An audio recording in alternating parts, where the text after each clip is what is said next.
Hi, this is Visit Pro 3 channel. In today's video, I will show you how to know who viewed your Telegram story.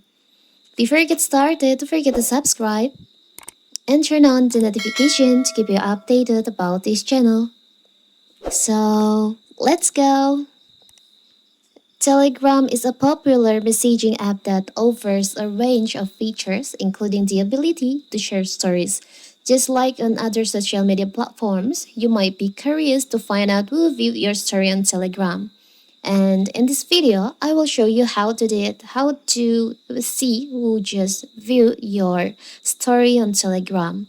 So first of all, of course, we have to open our Telegram.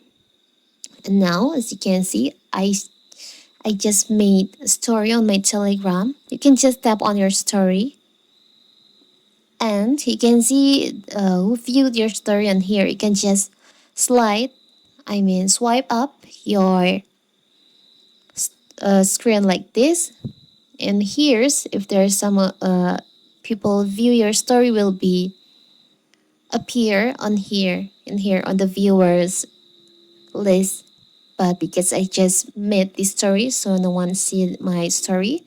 But if there's someone view my story, the people, the contacts will be appear on here. So simple, right? So that is how to see who viewed your Telegram story. Don't forget to like and subscribe and turn on the notification to keep you updated about this channel. Thank you and see you!